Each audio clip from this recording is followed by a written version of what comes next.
So, what is fantasy literature anyway? Ooh, I know.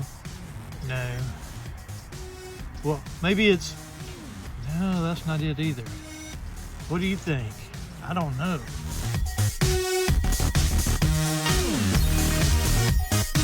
Guys, Pat Parker here with 52 books. So, what is it that makes fantasy literature fantasy? How do you define fantasy literature? This is actually a question for the ages.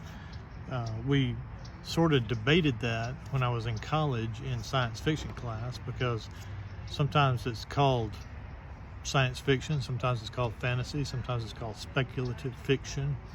None of the bookstores know where to shelve what, so it's kind of a pretty good question.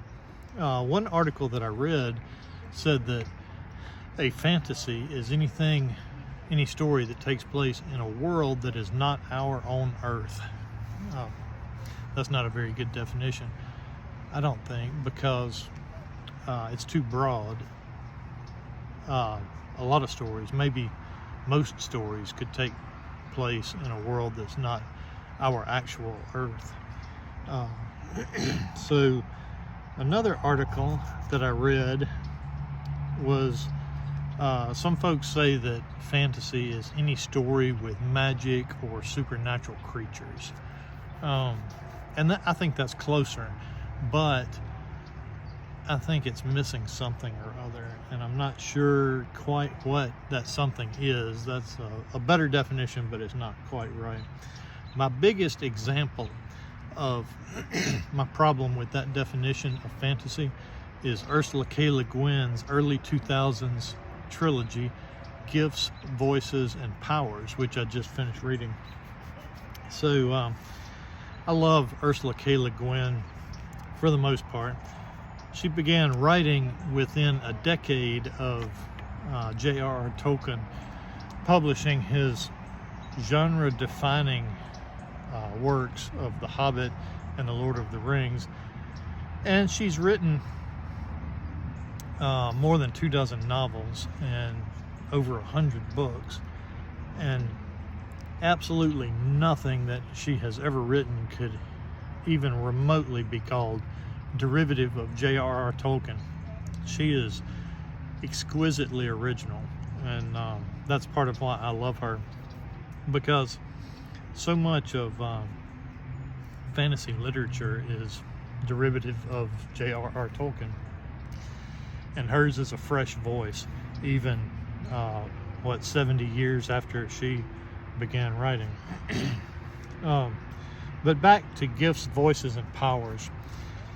These three books are set in a world that is obviously not our own.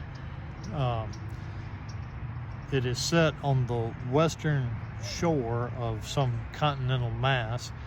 The world is never named, but all the people groups and all the cities and all their customs and habits and religions and all that are fabricated. They're not familiar to our Earth. There is magic in these three books, in this world, but it's very low-key and downplayed. And in fact, I would say that the magic in these books has absolutely nothing to do with the story. These stories could have easily been written and set in a medieval Europe or a post-apocalyptic South America, for that matter. The magic part of it just plays that small a part in the story.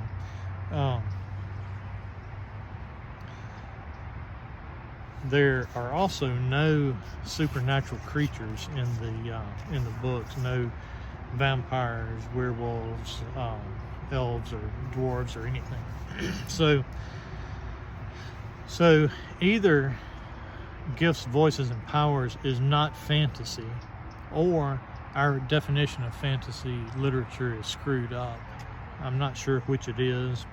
I've got some ideas, but instead of telling you what I think, I would love to have a conversation with you about what do you think makes fantasy literature fantastical. What is it that makes it fantasy? So leave a comment below, or come find us on Facebook. I'll leave the link below, and let's have a discussion about what makes fantasy fantasy. All right, so we're also doing the BookTube noob thing, which is a list of questions that I'm supposed to answer as a new booktuber, and I have lost track of which question I'm on. I'm doing one question per video instead of all the questions in one swell foop. So the question for today is, what books got you into reading? Well, I've been reading since I can remember. Like my earliest memories, I was reading. But some of the books that stand out as some of my earliest reading included The Chronicles of Narnia. One of my sister-in-laws gave me a boxed set of all 7, and I loved them. I was at such a young age. I must have been, I don't know, 9 maybe, but there were parts of them that didn't make much sense, especially like the chronology. I think in the box set that I had, The Lion, the Witch, and the Wardrobe was the first one, and it went on from there. If you've read these books, you know that they don't go in that order, that sometimes you're jumping back, I don't know, dozens or hundreds of years in Narnia's history. Sometimes you're jumping forward, that sort of thing. It's also different characters or different subsets of the characters in each book. So Chronicles of Narnia was one of the first things that I read, and it was kind of confusing to me, but it sort of set the fish hook in my mouth. Of course, The Hobbit and Lord of the Rings by J.R.R. Tolkien. I have fond memories of my first read through of that series of books in the winter time when I was about, I don't know, 12 or so, and it was winter time, so it was cold and dreary and awful outside, but inside in our living room, we would have a fire blazing and sort of soft light that you had to snuggle up to, so it was like a hobbit hole. Another book slightly later, maybe I was 15 or 16 when I read The Sword of Shannara by Terry Brooks.